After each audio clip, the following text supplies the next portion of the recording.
E aí pessoal, tudo bem? Parabéns pelo teu empenho em nosso curso teológico. Hoje nós vamos falar sobre algo muito importante, a lei de Deus. Nós vimos em um estudo anterior que ela faz parte da verdade apresentada na Bíblia. E hoje nós vamos descobrir se estes mandamentos de fato não são mais obrigatórios, não precisa seguir, ou se a Bíblia diz que sim, que nós devemos obedecer. Vamos lá?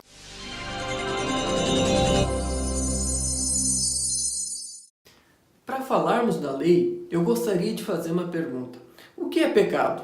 Para alguns, pecado é quando nós fazemos alguma coisa errada. Mas quem define o que é certo e o que é errado? Bem, a Bíblia dá uma definição do que é pecado. Se eu for no livro de 1 João, no capítulo 3 e no verso 4, a Bíblia diz que pecado é a transgressão da lei. Que lei? A lei de Deus. E por consequência, se nós desobedecermos esta lei, a Bíblia diz em Romanos capítulo 6, no verso 23, que o salário do pecado é a morte. Ou seja, pecado é quando nós deixamos de fazer algo que Deus disse que deveríamos fazer. Pecado é quando nós fazemos algo que Deus disse que não deveríamos fazer. E ao sermos desobedientes a Deus, a consequência final, segundo o texto que nós falamos em Romanos, é a morte. Pastor, então a coisa é séria, né? Sim, é muito séria. E afinal, que lei é essa então? Eu gostaria de saber aqui o que foi que Deus pediu para eu fazer e o que foi que Deus disse que eu não deveria fazer. Bem, então nós precisamos entender que a Bíblia tem vários tipos de leis, ok? Existem leis civis, igual existe hoje, né? Por exemplo, se alguém comete um crime, o que vai acontecer, qual é a pena. Existia naquele tempo na Bíblia a lei de saúde, vários tipos de leis. E entre elas, duas que eu vou citar aqui, eram leis cerimoniais, que tinham que ver com os rituais, com os sacrifícios, as cerimônias, né? As regras de como deveria ser feito um sacrifício, como deveria ser um cordeiro, se a pessoa fosse pobre, que tipo de animal ela deveria trazer. Nós conhecemos na Bíblia como leis cerimoniais. Mas existe uma outra lei, e essa lei transcende todas as leis, é maior que todas elas, porque delas é o princípio de todas. São os 10 mandamentos. Embora a Bíblia não fale exatamente essa palavra, lei moral, mas os 10 mandamentos são uma regra básica, uma lei moral que está acima de todas as outras, uma lei de conduta daqueles que professam seguir a Cristo, ok? Pastor, mas o que são esses 10 mandamentos? O que eles falam? Então eu gostaria de chamar você para ler comigo o livro de Êxodo, o capítulo 31 e o verso 18. Então vamos lá. O texto diz o seguinte: E tendo acabado de falar com ele no Monte Sinai, deu a Moisés as 2 tábuas de testemunho, tábuas de pedra escritas pelo dedo do próprio Deus. Então vamos parar para pensar. Moisés já estava bem velho, Deus deu uma ordem para que ele subisse no Monte Sinai, um monte íngreme, e ao chegar lá, ao final de 40 dias e 40 noites conversando com Deus, Deus então passa as tábuas, placas de pedra, 2 placas de pedras, né? O qual estava escrito as suas leis para Moisés. Vamos nos deter alguns detalhes.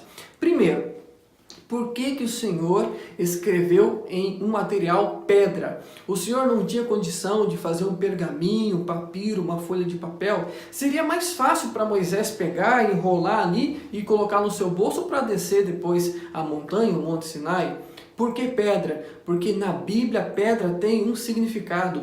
Pedra é perpetualidade, é algo durável, é algo eterno. Então, ao Deus escrever os seus mandamentos em pedra, ele quer dizer que aqueles mandamentos são eternos. Eu vou mostrar aqui no vídeo alguns versículos que falam essa verdade, ok? Outra pergunta: por que foi escrito em 2 placas? Será que Deus não poderia ter reduzido a letra, reduzido a fonte da letra e escrito apenas em uma pedra? Ficaria mais fácil para Moisés carregar e descer ao Monte Sinai. 2 pedras, porque a Bíblia diz que os mandamentos têm 2 níveis. Primeiro nível é com Deus. A primeira placa de pedra contém 4 mandamentos e estes têm que ver com amar a Deus. A segunda placa de pedra, Deus escreveu 6 mandamentos que tem que ver com amor horizontal, amar ao próximo. Jesus disse isso no livro de Mateus, ok? E uma outra pergunta. Bem, entendi que pedra é perpetualidade, que duas, porque uma tem que ver com amor a Deus e amor ao próximo. E por que Deus não pediu para que Moisés escrevesse esses mandamentos? Por que a Bíblia diz que Deus escreveu com os teus próprios dedos? Sabe por quê? Porque se ele tivesse ditado para Moisés, hoje falariam, como ainda falam, né, insistem em falar isso, que a lei, os 10 mandamentos é de Moisés. Os 10 mandamentos não é de Moisés. O autor é Deus, e a Bíblia diz que essa lei é dele, ele é o autor, a assinatura dele. Aliás, esta é a única coisa na Bíblia que não foram homens que escreveram, mas foi o dedo do próprio Deus. Ok, pastor, entendi que é importante. Se Deus se deu o trabalho dele mesmo escrever, é porque é algo importante. Mas, pastor, quais são esses mandamentos? Eu preciso saber. Eu não quero desobedecer a Deus. Eu não quero ter como consequência a morte eterna. Então eu convido você a uma forma bem breve, né? Eu vou resumir aqui, não vou dizer na íntegra, tá? Por questão do tempo do vídeo. Mas em Êxodo capítulo 20, então fala sobre esses 10 princípios morais eternos, existiam no céu e foi passado aqui ao ser humano. A primeira placa de pedra que tem os 4 primeiros mandamentos, que tem que ver com amar a Deus, são: primeiro, capítulo 20, verso 3, não terás outros deuses diante de mim. Deus exige exclusividade, ou ele é o primeiro ou ele não pode ser o segundo. Então Deus tem que estar em primeiro lugar em nossa vida. Se você concorda com isso, amém. Eu concordo com isso. Deus tem que estar em primeiro lugar. Segundo mandamento, que ainda tem que ver com amar a Deus, do verso 4 ao verso 6, Deus diz o seguinte: não faça imagem de escultura, nem de que há nos céus, na terra ou embaixo das águas da terra, não se curve diante delas. Ou seja, Deus proíbe qualquer tipo de idolatria. A Bíblia não permite idolatria. Este é o segundo mandamento e tem que ver com Deus. O terceiro mandamento está no verso 7 e diz que nós não devemos tomar o santo nome de Deus em vão, porque Deus não terá por inocente aquele que tomar o seu santo nome em vão. Veja, Deus, ele é o nosso pai, ele é o nosso amigo, mas ele não é o nosso brother, ele não é o nosso mano, ele não é o cara lá de cima. Deus merece reverência, o seu nome é poder, ele é o criador de todas as coisas. Então a Bíblia diz: honre e respeite o nome de Deus. Você concorda? Diga amém. E o quarto mandamento, que tem que ver com amar a Deus. Deus escreveu esse mandamento com os seus dedos em pedra, que significa a eternidade. O que é? Do verso 8 ao verso 11, Deus diz que nós devemos guardar o dia de sábado. Está em qualquer Bíblia, numa Bíblia católica, está na Bíblia evangélica, qualquer tipo de Bíblia. Essa Bíblia que eu uso é uma Bíblia João Ferreira de Almeida, a mais comum entre os evangélicos. Veja, o Senhor diz o seguinte: lembra-te do dia do sábado para o santificar. 6 dias trabalharás e farás toda a sua obra, mas o 7º dia não é do homem, é do Senhor. E Ele não permite que nós façamos nenhum trabalho ao nosso proveito nesse dia. Esse dia é como se fosse um feriado, onde nós relembramos que Deus é o nosso Criador. Ok? Então, só recapitulando, a primeira placa de pedra que tem que ver com amar a Deus: se você ama a Deus, você o coloca em primeiro lugar, você não comete nenhum tipo de idolatria, você honra o nome dele e você o adora no dia que ele estabeleceu. Bem, agora nós vamos para a segunda placa de pedra, escrita pelo dedo do próprio Deus, mas que tem que ver com amor ao próximo. Se você ama o seu próximo, o verso 12 diz o seguinte: honra teu pai e tua mãe, para que se prolongue os teus dias na terra que o Senhor teu Deus te dá. Tem que ver com os pais o pai e a mãe, aquele que nos geraram, aquele que nos criaram. Honre-os. Se nós não estivermos honrando, nós estamos desobedecendo a Deus. E aí vem uma sequência: não matarás, não adulterarás, não furtarás, não dirás falso testemunho contra o teu próximo e nem cobiçarás nenhuma coisa do teu próximo. Então, essa segunda placa contém 6 mandamentos que tem que ver com amar ao próximo. Se eu amo o meu próximo, eu não faço essas coisas, ou eu faço aquilo que Deus impediu, ok? Algumas pessoas então dizem o seguinte: olha, esses 10 mandamentos, no novo mandamento não existe mais, nós não temos a obrigação de guardá-los, isso daí é uma mentira, os 10 mandamentos foram abolidos, foram alterados, foram cravados na cruz. Será mesmo? Será uma verdade essa apresentada pela Bíblia? Então eu gostaria de sair aqui um pouquinho do Antigo Testamento. E eu gostaria de ir no Novo Testamento. E eu gostaria de ouvir da pessoa que é o nosso Salvador, o nosso mediador, Jesus Cristo. E eu pergunto, Jesus, o Senhor mudou os mandamentos? E acompanhem comigo no livro de Mateus, no capítulo 5, no verso 17 e 18. Veja o que Jesus falou, Novo Testamento. Não penseis que vim revogar ou mudar a lei ou os profetas. Não vim para revogar, eu vim para cumprir. Então Jesus está falando aqui, olha, se alguém falar que eu vim mudar a lei, é mentira. No verso 18 diz o seguinte: porque em verdade vos digo, até que os céus e a terra passem, nem um i e nem um tio jamais passará da lei, até que tudo se cumpra. Bem, não sei se você está dentro da sua casa, um lugar ao ar livre, mas se você for na janela da sua casa e olhar para cima, você verá o céu. E você provavelmente está pisando na terra agora. Os céus e a terra não passaram. E eu digo para você, Jesus disse o seguinte: nem um i e nem um tio, ou seja, um acento, uma vírgula, jamais passa da lei. Quem disse isso foi Jesus. Então eu acredito na palavra de Jesus, e eu acredito que esses 10 mandamentos estão em vigor ainda hoje, eles devem ser obedecidos. Mas pastor, algumas pessoas dizem o seguinte, que o problema não é os 10 mandamentos, o problema tem que ver com alguns mandamentos específicos. Ou seja, as pessoas estão dizendo que eu posso guardar 8, 7, 9 mandamentos de Deus e Ele vai considerar como se eu estivesse obedecendo todos. Será isso mesmo? Eu gostaria de levar você a um outro autor do Novo Testamento. É o livro de Tiago, o capítulo 2. Tiago, capítulo 2, nós vamos ler a partir do verso 10. Veja, Novo Testamento. Esse livro foi escrito depois da morte e ascensão de Cristo, alguns anos depois. Tiago diz o seguinte, Tiago capítulo 2, verso 10, pois qualquer que guardar toda a lei, mas tropeçar em um só ponto, se torna culpado de todos. Porquanto aquele que disse não adulterarás, também ordenou, não matarás. Mas se você não adulteras, porém mata, vem ser transgressor da lei, vem ser transgressor da lei. Você ouviu?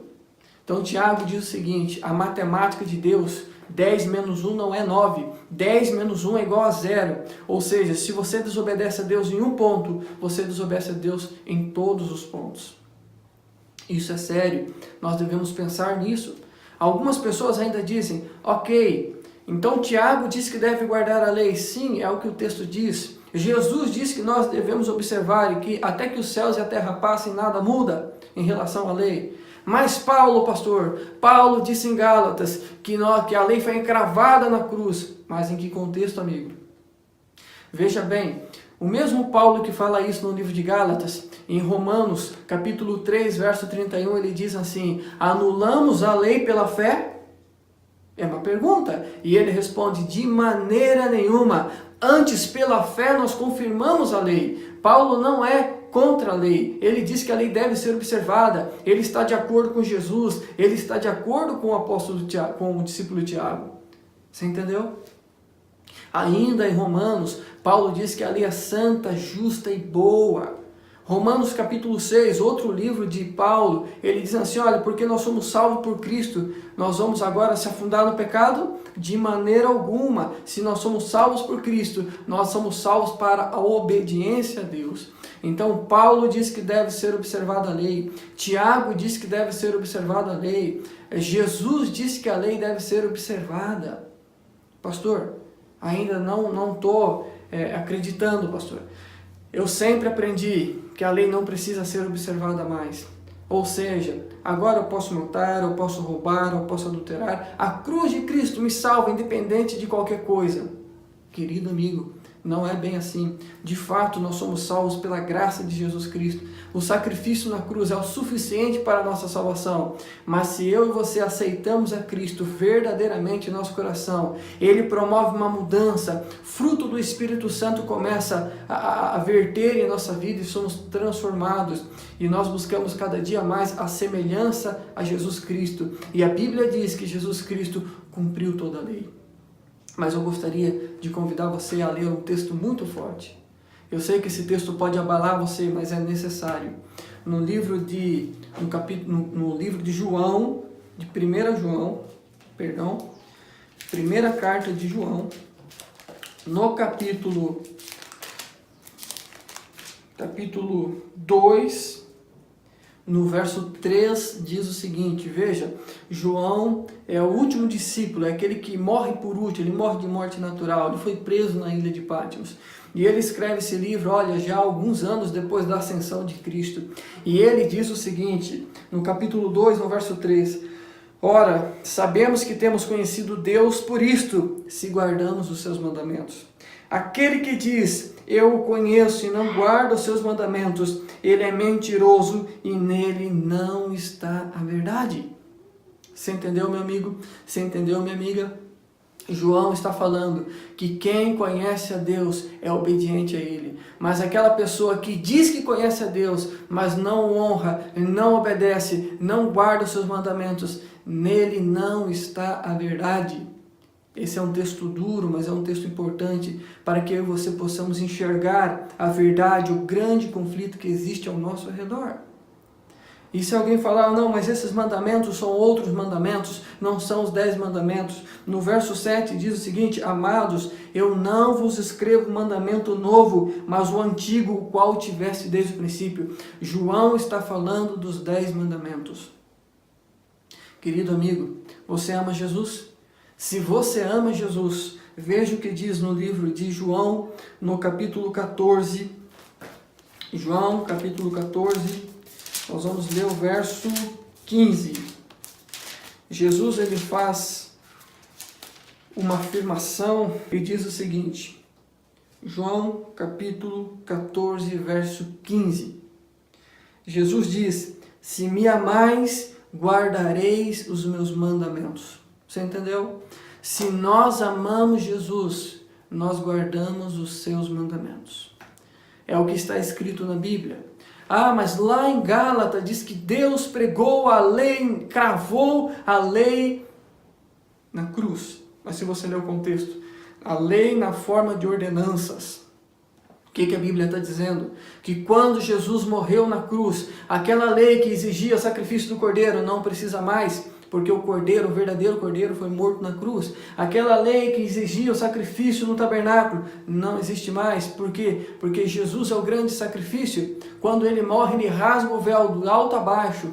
Ou seja, as leis cerimoniais que tinham que ver com sacrifícios, estas sim foram cravadas na cruz. Não precisamos sacrificar cordeiro, pois o cordeiro morreu na cruz.